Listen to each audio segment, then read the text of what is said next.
Did I send it to you?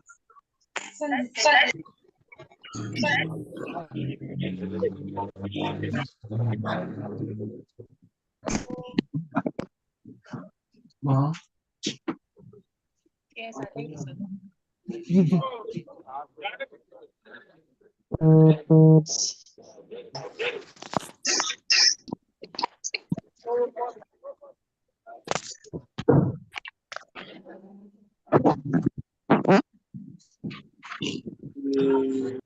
I made it.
Good morning.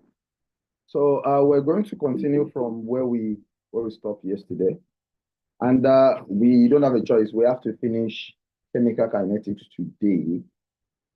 But of course, that doesn't mean that we're going to rush. We want to take this as slow as possible, so we can all understand what we're talking about. Good morning.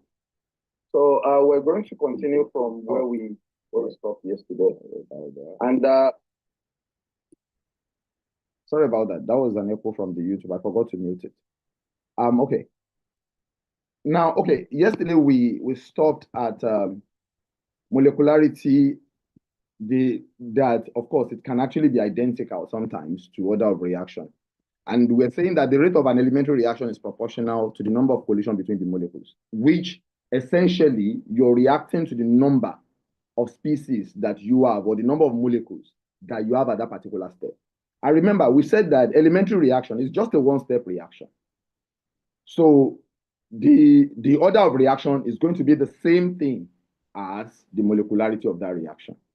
So if you're talking about an elementary reaction 2A plus B to give you the product, then the rate is going to be the number of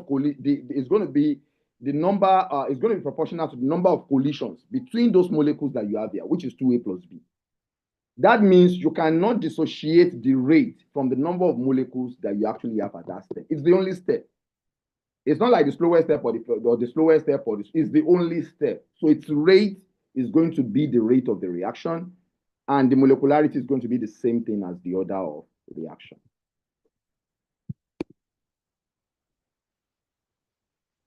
Now, it's still the same thing that we're talking about there. So essentially, that reaction, in this case now, the order of reaction is going to be 3, because it is 2 with respect to A, it is 1 with respect to B.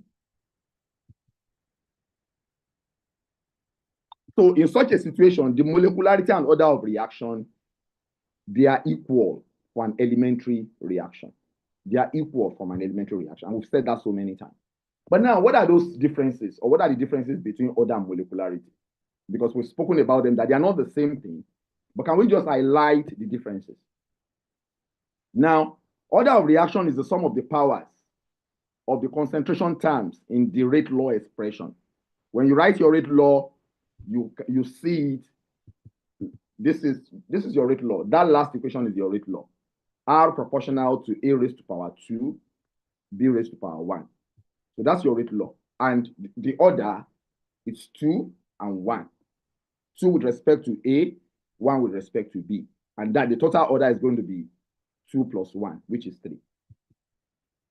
Why molecularity is the number of reacting species undergoing simultaneous collision in an elementary reaction.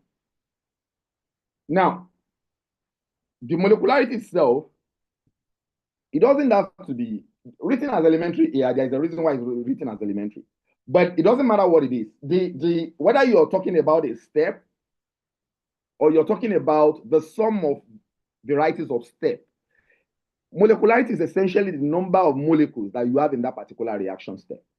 Whether it is the sum of many steps, whether it is just a single step, it is the sum of the molecules that you have in that particular equation. That's the molecularity of reaction. Now, the second difference is that order of reaction is an experimentally determined value. Of course, that makes sense, because if you cannot determine order of reaction without determining the rate of reaction, and you can only determine the rate of reaction experimentally, that means order of reaction itself, by virtue of the fact that it comes from rate of reaction and concentration, then it means order of reaction itself is an experimentally determined value. Why molecularity is a theoretical concept. You can just look at your chemical equation and you know what the molecularity of reaction is. Now, order of reaction can be fractional value. Order of reaction can be fractional value, while molecularity of reaction is always written as whole number. Even when you can end up with fraction, you try to make sure that you cancel the fraction. If you have say, for example, half A plus 3B in a reaction, you would rather write it as 2A plus 6B rather than write half A plus 3B. You will multiply by 2, so you get 2A plus 6B. So you always want to have it as whole number. Order of reaction, then the next difference, order of reaction can have a zero value. Remember, we've already spoken about zero order reaction. That is, any reaction whose rate does not change with concentration. That's a zero order reaction. Or if you have any reactant and a change in concentration of that reactant does not change the rate of reaction, that means that particular reactant, that means the order with respect to that particular reactant is zero. And we've said that several times. But molecularity of reaction, you cannot have a zero value in a molecularity reaction, because when you have a zero value in a molecularity reaction, in molecularity, or the number of molecules of a particular reactant is zero, what you're saying is that you do not need that reactant in your reaction, because it means that you won't write that reactant there at all. And what it means is that you don't need it in your reaction. And remember, you cannot have a reactant that is something that is completely absent in your reactant side, and they show up on your product side. That can happen in a chemical equation, because this is not a magic, really. So you can have a zero value. But of course, you can have a reactant whose order is zero. And of course, and I remember I explained that okay, the fact that the order of a reaction, the order with respect to a particular reactant is zero, does not mean you do not need that reactant in your reaction. The only thing it means is that you don't need that reactant in your rate determining step. That is what it means. Then the last difference here is that order of reaction can change with condition such as pressure, temperature, and concentration. Remember, there was something I said about, because remember, order of reaction, we're saying that it depends on rate. Now, because it's the relationship between concentration and rate of reaction, changing concentration and changing the rate of reaction. And remember, if you change any of this, if you change pressure, if you change temperature, if you change concentration, rate of reaction is going to change. And whatever affects the rate of reaction can also affect the order of reaction. But molecularity is actually invariant for any chemical equation. It doesn't matter what the rate is, really. Molecularity has nothing to do with rate of reaction itself. And therefore, it doesn't respond to any of these conditions, really. The molecularity of a reaction will remain the same, irrespective of what you do to these conditions. So these are the 5 differences that we can actually think of between order and molecularity. Now, there's something called pseudo-order reaction. When you say something is pseudo, or you put pseudo in front of something, you're referring to whatever comes after pseudo that is actually not real, it's false.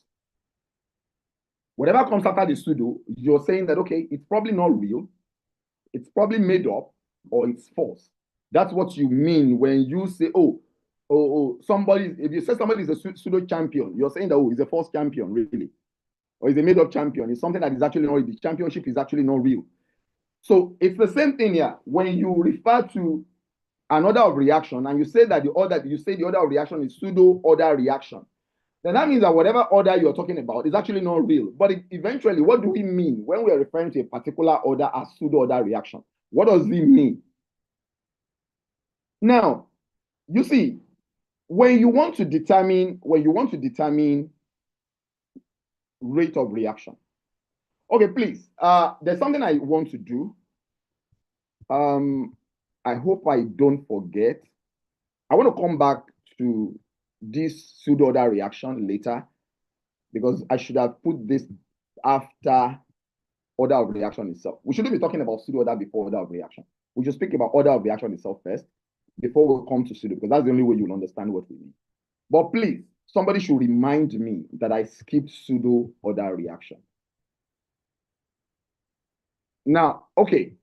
Now, let's first talk about order of reaction. Now,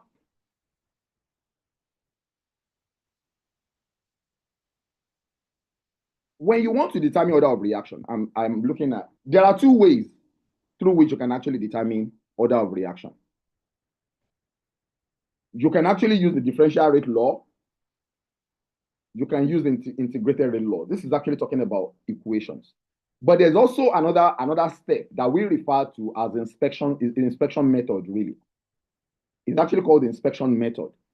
But we want to make sure that we talk about, I'm trying to look at, whatever it's here, we've already discussed, really. So, and that's why I'm moving beyond that. Now, what do we mean by differential rate law?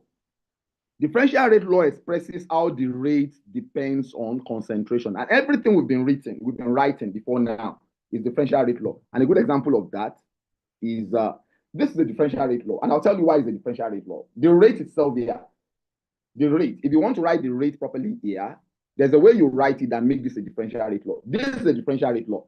but not properly written as a differential rate law, but we are going to write it in a way that you understand why it's a differential rate law. But that's an example of a differential rate law, because if you look at it very well, this is comparing rate with concentration. This is comparing rate with concentration. It relates the rate to concentration of the reactant. That makes it a differential rate law. While the integrated rate law expresses how the concentration depends on time, this relates concentration with time rather than rate. This relates concentration with time rather than rate. I'm sure that you're going to be like, okay, but we need the rate to get the order of reaction. Yes, but the way, this is like a left-handed way of getting to your order of reaction, while not necessarily calculating rate of reaction first. But of course, the rate of reaction has been built into the process in a way that you don't have to come out with the rate of reaction conspicuously. But we'll talk about that. Now, when you have your rate law, order of reaction is going to be present. To have a complete rate law, you must have order of reaction. What I mean is this: you can't just have your rate is equal to K, A raised to power N, and B raised to power M. You must know your N and M. And when you know your N and M, that is where you begin to work out the steps involved in your reaction, or the steps involved in your reaction.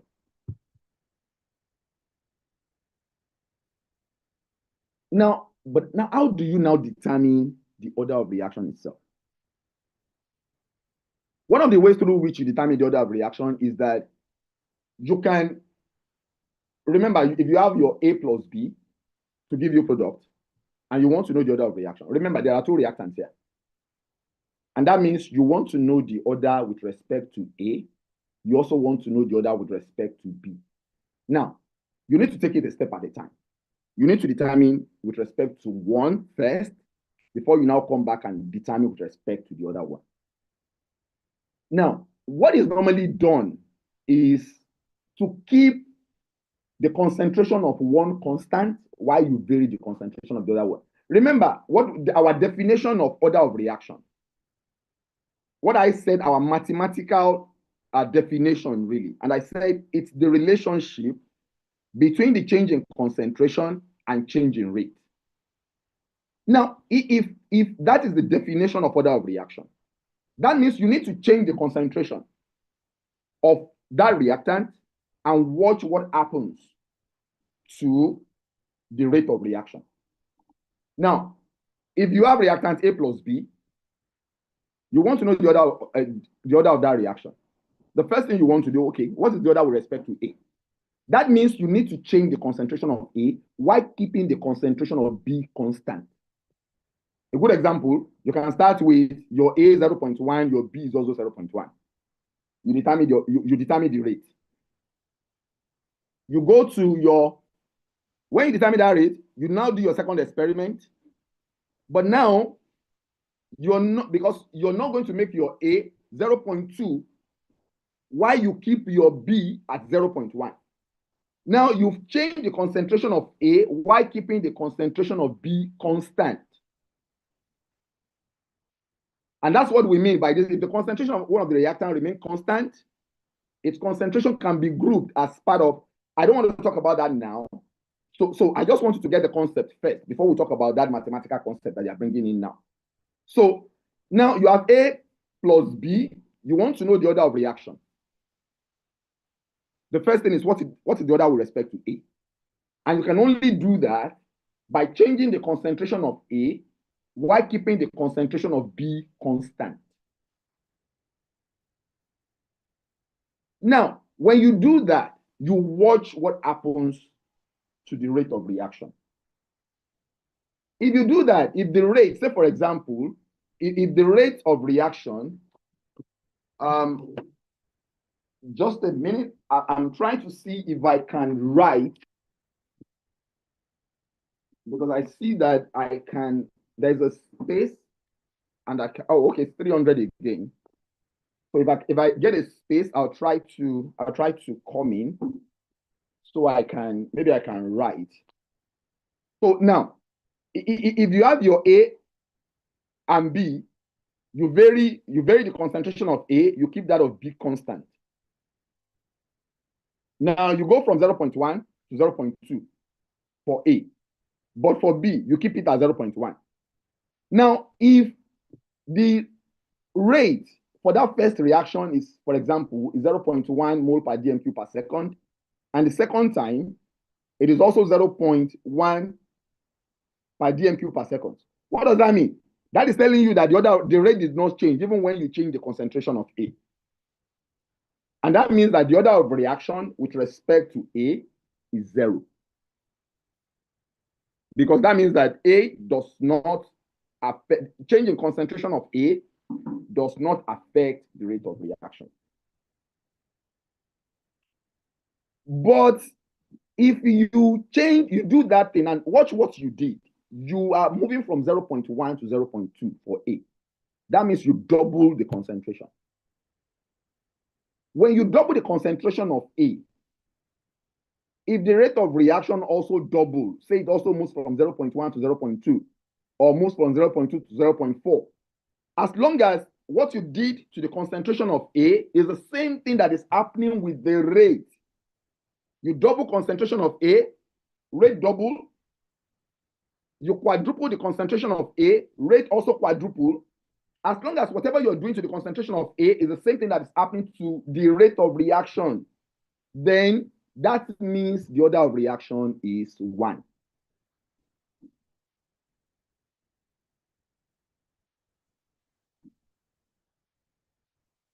But if you double the concentration of A and the rate of reaction quadruple, that is, say you're moving from 0.1 to 0.2 for concentration, and rate of reaction now moves from 0.1 to 0.4. That means you double this one quadruple, and that means that you're going to be dividing 4 by 2. That means the order of reaction is 2. We're still going to deal with that in detail, but I just need to give you an idea of what you do when. Now, if you now want to determine for B, you do the same thing. You change the concentration of B while keeping A constant. That is what I call the inspection method. This is not the differential rate law used. This is not the integrated rate law used. It is a very simple method called the inspection method that you can use for a reaction that kind of like give a conspicuous change in rate. But now, how does that affect, or how does that speak to the slide that we have here? How does that speak to the slide or the content of this slide? Now, what the slide is actually saying is that, okay, it's constant that if the concentration of one of the reactants remain constant, because it is a catalyst or it is in a great excess with respect to the other reactants, its concentration can be grouped with the rate with the rate constant, obtaining a pseudo constant. Now, there are several ways of keeping the concentration constant. There are times when you do 2 separate experiments. You're moving from one experiment to another. But in this case now, what they are talking about here, say for example, your concentration of A is 0.1, and your concentration of B is 1 molar per dm³. Your concentration of A is 0.1, your concentration of B is 1 molar per dm³. You know that in such a situation, you already have your B in excess.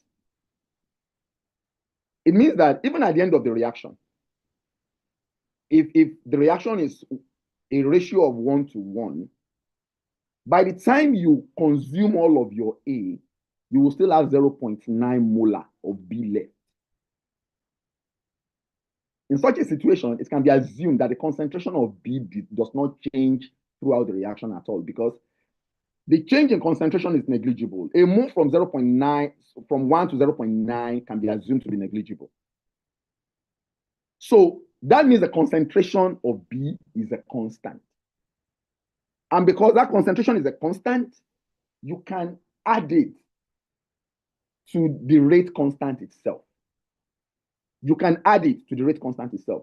Now, rather than writing your rate is equal to Ka, just like you have at that second bullet point, if this is the reactant whose concentration is constant by virtue of the fact that it's in excess, then you can write your R is equal to K multiplied by concentration of A multiplied by concentration of B to be equal to K prime multiplied by A. Now, that K prime, now you've added that constant concentration of B to your rate constant.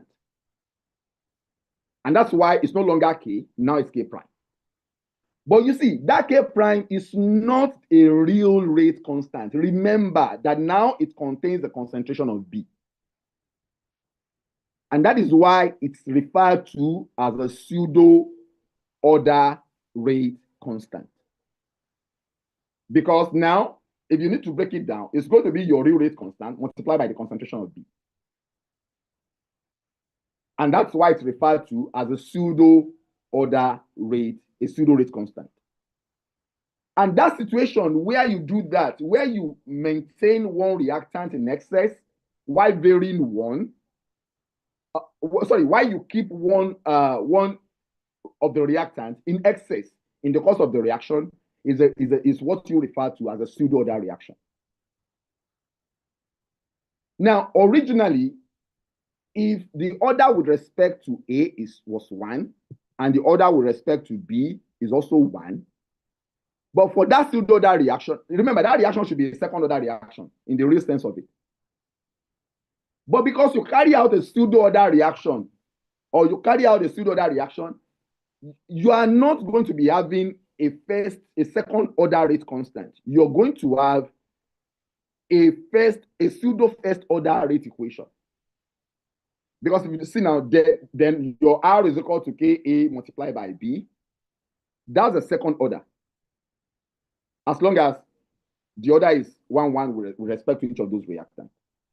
But now it's equal to K prime multiplied by A raised to power 1. Now that's the first order. And it's a first order simply because you've added the concentration of B to A. You can do that because now the concentration of B is a constant. It's not changing in the course of the reaction. It's not changing because it's in excess. Now, please, it doesn't mean that it's not changing. But what it means is that the change is so negligible that you can assume that that concentration is not changing. And that is what is referred to as a pseudo order reaction. It doesn't have to be first order every time. There are times when it's a second order pseudo second order rate equation. But in this case, it's a pseudo order because if the order with respect to A is actually 2 here, that means this is going to be a pseudo second order rate equation. But for this level, we're only going to be talking about pseudo first order rate equation. Now,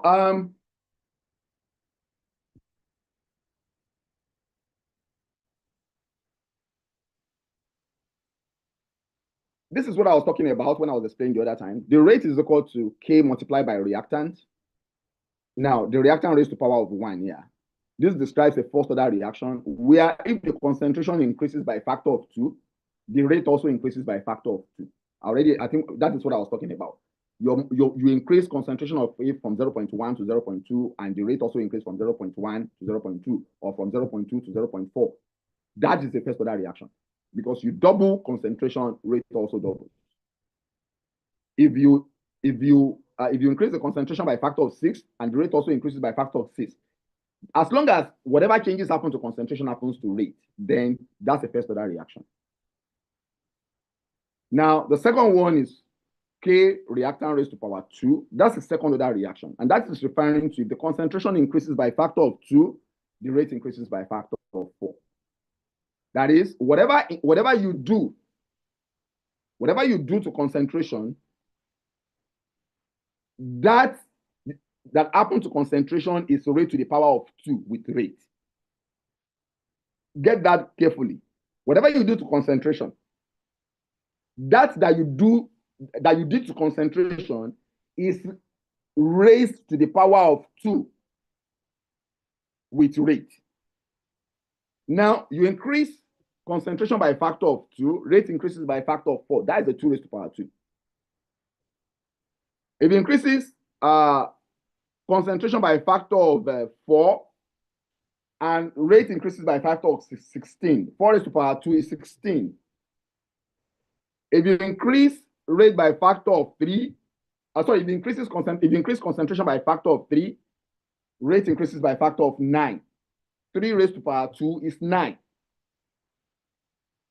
If you increase concentration by a factor of 4, rate increases by 4 raised to power 2, which is 16, and so on. While the third one, we are not talking about third order reaction here. The third one is rate is equal to K multiplied by reactant raised to power 0. In this case, rate is just equal to your rate constant. What this means is that whatever you do to concentration, rate remains the same. And that's a zero order reaction. That's a zero order reaction. Now, look at this example.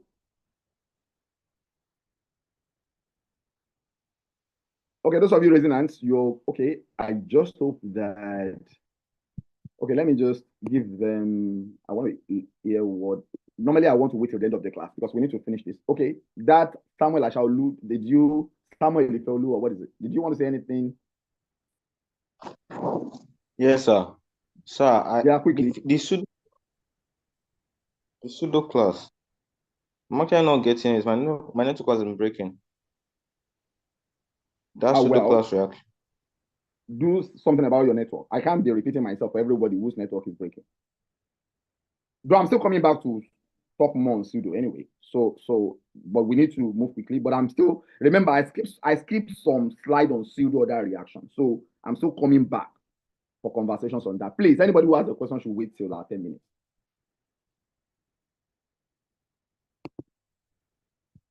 Now, okay. Now, look at this table. And that's why I said, please remind me, even if I forget the pseudo, you must remind me because I still have some important conversation to have on pseudo order. Now, look at this. This is an example of what I'm talking about on what you do when you want to. This is what the inspection method there. This is what you do with inspection method. You have A plus 2B to give you C. Now you want to determine the order of this reaction. Now the first thing was to keep the concept. They want to determine for B. According to this table, they chose to determine for B first, the order of reaction with respect to B. Now, and that's why for experiment 1 and 2, you can see that the concentration of A is kept constant. Why they double the concentration of B. And look at what happened to the rate of reaction. The rate of reaction also doubles from 1.5 times 10 to the power minus 6 to 3.0 times 10 to the power minus 6. What does that mean? That means that this is a second order reaction. Oh, sorry. This is a first order reaction because you double concentration, rate also doubles. That makes it a first order reaction. I'll still show you the calculation. But for this kind of table, you do not even need to, this is something you can just look at, but you still need, this is something you can just look at and just know what it is. Now, they now go to now determine for A. If you look at experiment 1 and 3, the concentration of B is kept constant for experiment 1 and 3, while they double the concentration of A from 1.0 to 2.0 times 10 to the power minus 2. Now look at what happened to rate of experiment 1 and 3. Rate quadrupled from 1.5 times 10 to the power minus 6 to 6.0 times 10 to the power minus 6. That means when the double concentration of A, rate quadrupled. You do 2 to concentration, 4 happen to rate. Then 2 raised to power 2 will give you 4. That makes it a second order reaction. But now let's see what the calculation says. I just wanted you to see that sometimes this is actually very simple. Now this is the rate, the rate law, K A raised to power X, B raised to power Y. Now comparing experiment 1 and 2. Experiment 1 and 2. Now B changed. by factor of 2. And that's what you see there. The rate for 1 and 2 also changed by factor of 2, just like I said. Now, that means that the rate ratio, because the rate is going to be equal to, the rate ratio is going to be equal to concentration ratio raised to power order of reaction. That's the formula, really. The rate ratio is going to be equal to concentration ratio raised to power order of reaction. And in this case now, your Y is going to be equal to 1. 2 is going to be equal to 2 raised to power 1. And that's why the order with respect to A is 1. Also, with respect to B is 1. Now, experiment 1 and 3. You compare experiment 2, the 2 experiment, which is experiment 1 and 3. That means A also increased because you keep B constant now. A increased by a factor of 2. Rate also increased by a factor of 4. And now, we already said rate ratio is equal to concentration ratio raised to order of reaction. That's the formula. And rate ratio here is 4. Concentration ratio here is 2 raised to power x, which is the order. Now, the order of reaction is going to be equal to 2. Now, this is the rate expression. Rate is equal to K A raised to power 2, B raised to power 1. But now, there is a second part to that equation which says we should calculate the rate constant for the reaction. Because the first equation says write the rate expression for the reaction. You can't write the complete rate expression without the order. So you need to calculate the order. That's why we have to calculate the order of reaction. The second part is calculate the rate constant for the reaction. Now, you already know the order of reaction, because remember, this is your equation. If we didn't know the rate, if we didn't know the order, we can calculate the rate constant, because that means our order is still going to be M with respect to A and N with respect to B, which means, of course, we're still looking for them. This is the complete rate equation now. Now, from here, we can now move forward and calculate our rate constant. Now, you can now use any concentration pair, because now the question will be, okay, which concentration do we use? You can use any. You can use any. But now, the caveat is that when you want to use this concentration, if you're using experiment 1, you must use your A from experiment 1 and B from experiment 1. And you're using 2, it must almost be from the same experiment. You can't use A from experiment 1 and B from experiment 3. No. All your A and B must be from the same experiment. And you realize that you still get the same. So this is an example. To calculate the rate constant, substitute any of the 3 sets of data into the rate law. And so you can't mix those data. You must stick with a particular experiment and draw your data from it, and you get your rate constant. So that is the rate constant.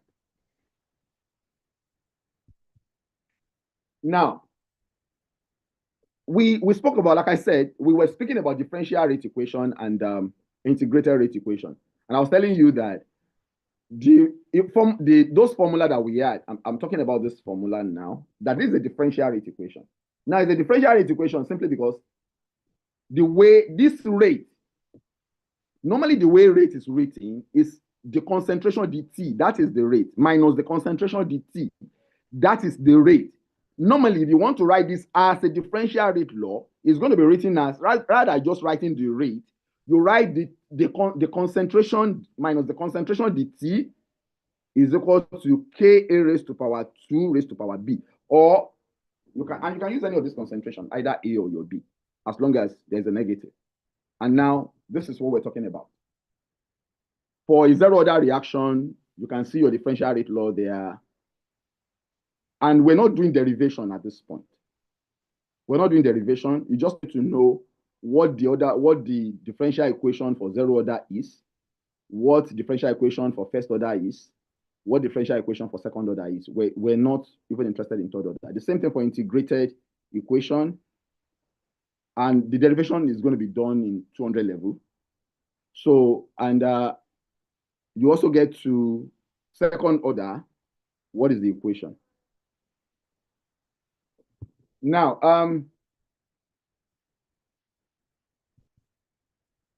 we now want to look at how do we even apply this equation? How do we apply this equation? Because let me just explain. If you look at the differential first, you have your K a raised to power 0 is equal to K. That means K is equal to K. That's your, because a raised to power 0 is 1 anyway. Now, for integrated, it is AT is equal to A naught. That AT, it is concentration of A at any time T is equal to A naught. That A naught is the initial concentration of A minus KT. K is the rate constant, T is the time. For first order, the differential rate law is also there. Why the integrated rate equation is ln AT minus ln A naught minus KT. Now, the AT is still concentration of A at any time T, and A naught is concentration of A at the beginning of the reaction, which is the initial concentration of that reaction. And we also have formula for the half-life, also for each of them also. The half-life expression, which is A naught minus 2K for zero order, ln 2 minus K for first order, while for second order is the reciprocal of rate constant multiplied by A naught. Now, but let's see how we can use this. Now, the hydrolysis of ethyl nitrobenzoate by aqueous sodium hydroxide was followed at 25 degrees Celsius by titration of the hydroxide against standard acid at different stages in the reaction. From the given data, show that the reaction is a second order reaction. Now, you see, what you do with the integrated rate equation, normally what you do when you want to determine order of reaction is that you use the integrated rate equation to prove that a particular reaction follows a particular order. Now, if somebody says, show that a particular reaction is a first order reaction, and they give you concentration time data, look at this. This is the concentration time data. It's not the same thing as this data. This is rate concentration data. You need to know the difference between, because the kind of data you have will tell you the kind of method you can use. When you have this kind of data, you cannot go to use integrated rate equation to determine your order of reaction.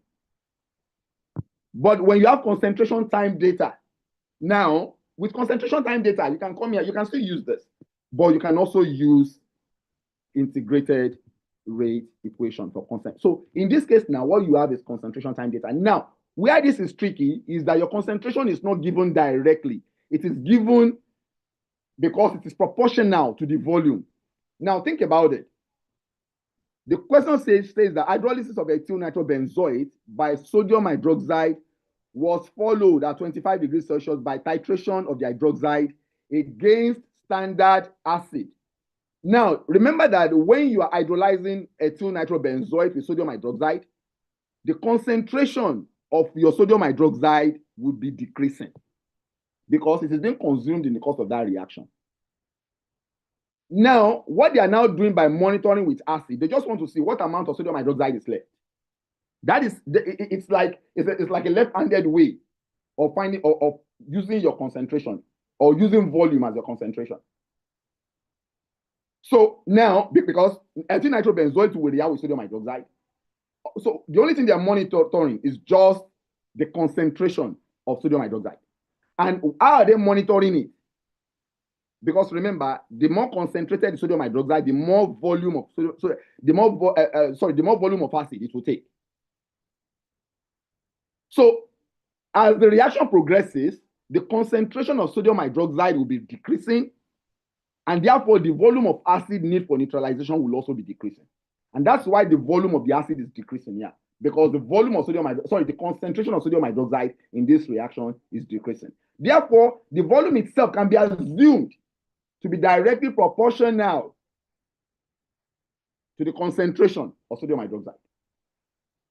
Because concentration of sodium hydroxide is dropping, and that drop can be seen from this volume of acid used in that titration.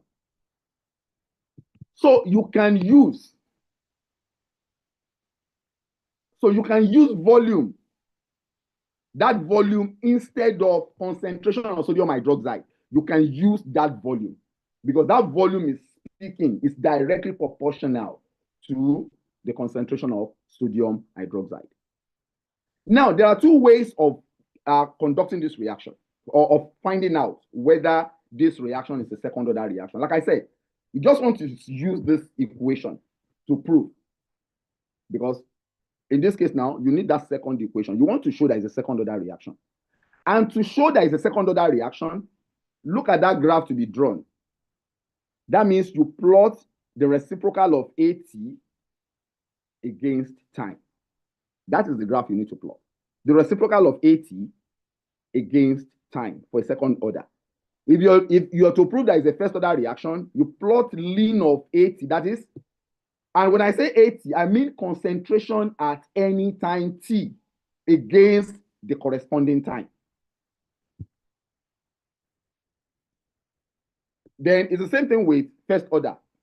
Ln AT, that is the concentration of A at any time t against that time.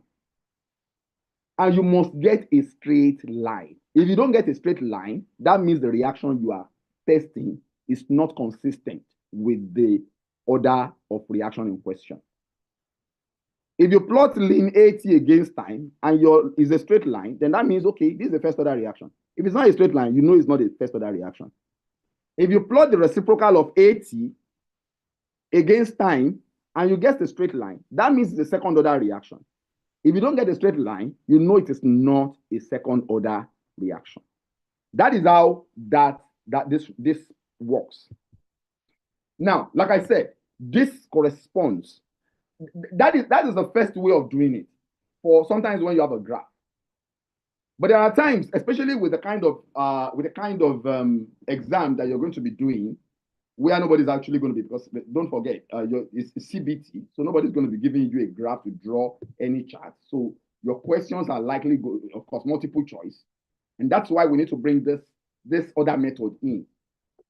Now, before we talk about that method, when you get a straight line for this graph, remember the slope of this graph from this is going to be your rate constant.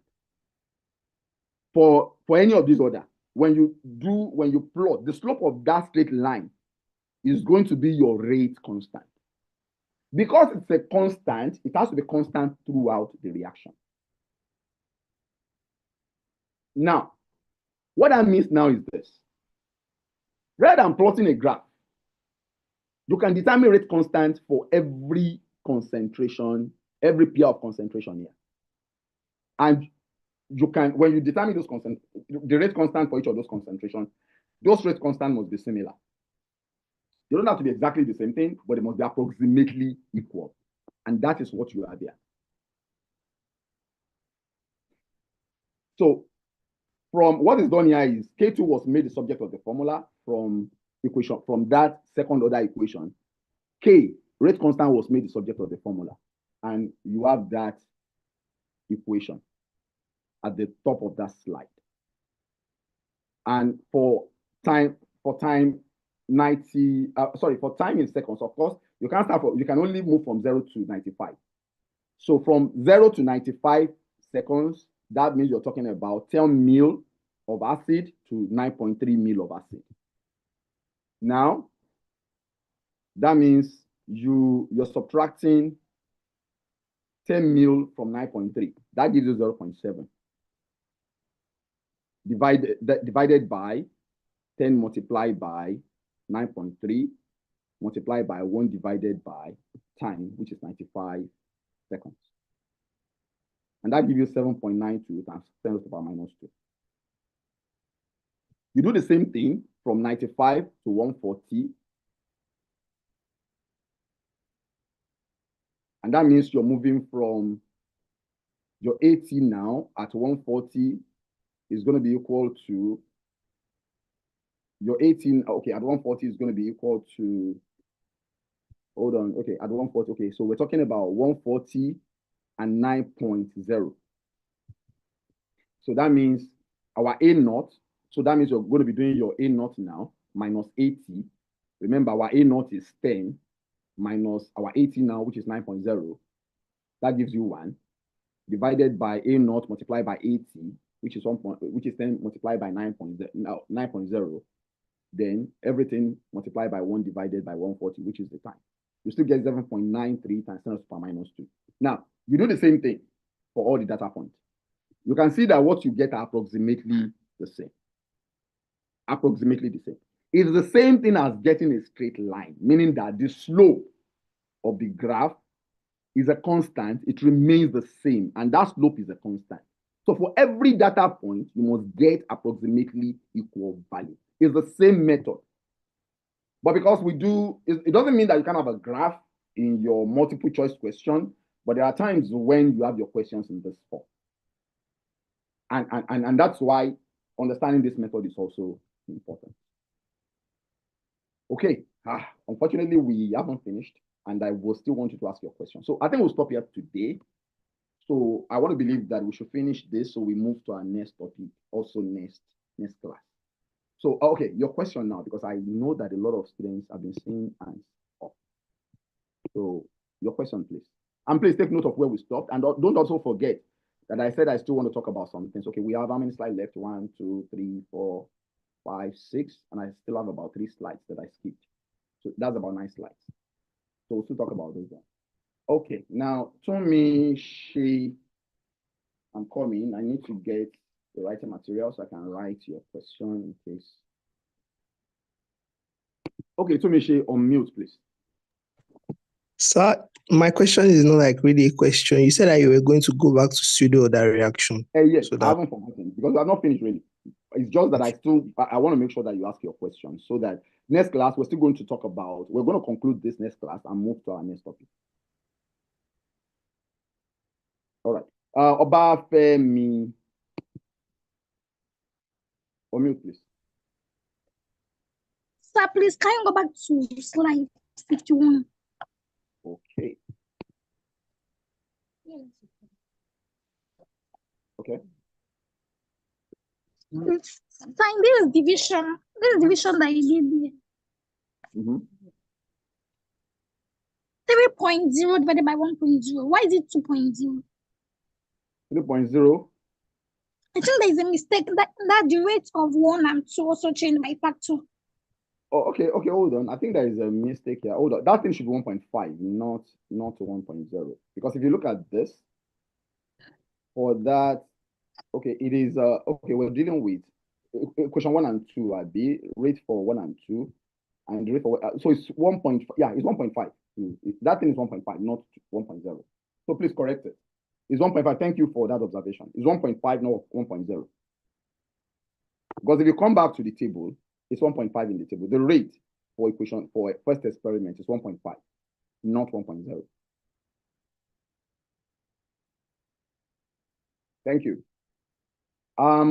Ifeoluwa Ogundele, on mute, please. Good morning, sir.